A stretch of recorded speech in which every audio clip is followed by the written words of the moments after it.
One of the most quoted and respected thinkers of the early Christianity is who we're going to talk about today. This is for Wednesday, the 9th of September, for the Transcendent class. The character's name is Augustine, often mostly called Saint Augustine, of Hippo, which is where he was a bishop.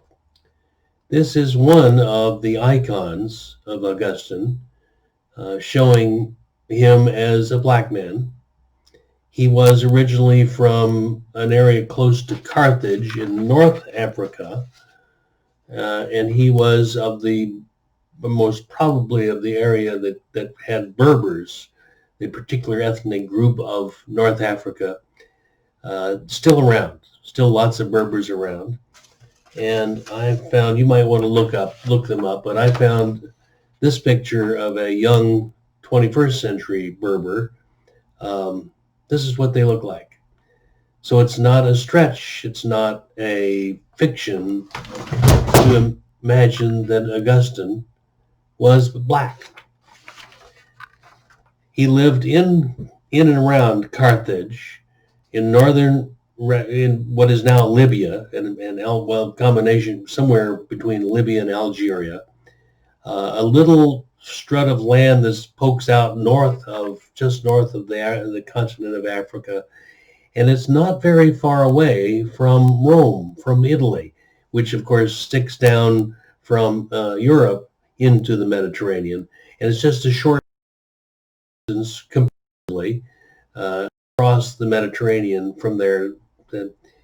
Carthage at that time was a Roman Empire colony, and so the people there were very conversant with Catholic, Latin, Christian thinking of the time, and so Augustine was raised by his mother, whose name was Monica, who's also a famous name in early Christianity because of her influence on Augustine, not necessarily positively.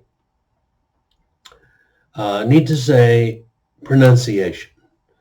There is a city in the United States called St. Augustine. It's in Florida on the west coast, on the east coast of Florida. It's pronounced St. Augustine.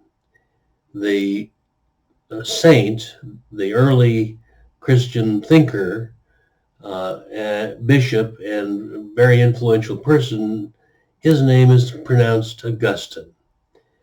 He's usually referred to as Saint Augustine of Hippo because that was the city where he was a bishop for most of his life. His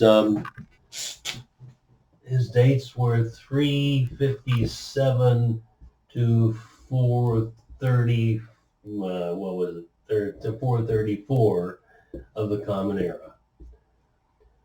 You remember that the Council of Nicaea was 334, so he's doing most of his thinking after many great decisions about what was Orthodox doctrine in the Catholic Latin Church of Europe, Western Europe, and also North Africa.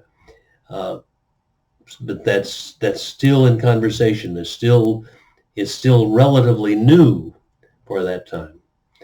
So Augustine weighs in on the notion of the Trinity, how Christians understand God, the three God in the one God idea, and he makes a particularly interesting way of doing it. Let me say some things about Augustine as a person first. Having grown up near Carthage, he was well educated in Roman logic and education.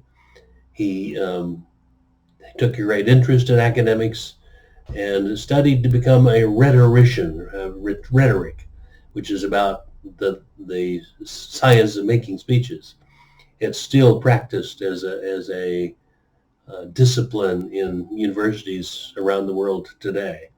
But he became an expert in that, became a professor in it, And then he accepted, but in that early period of his life, however, he was raised by his mother to be Christian. But when he got to university, he kind of went his own way. He lived a fairly decadent life, in fact. The story that he tells himself in his book called Confessions indicates a great deal of his involvement with lots of different women and lots of parties and having a good time. At one point, he even had a live-in girlfriend. They had a child together, and that they were able to live together in that way, against the doctrines and Christians' teachings in the church for some time.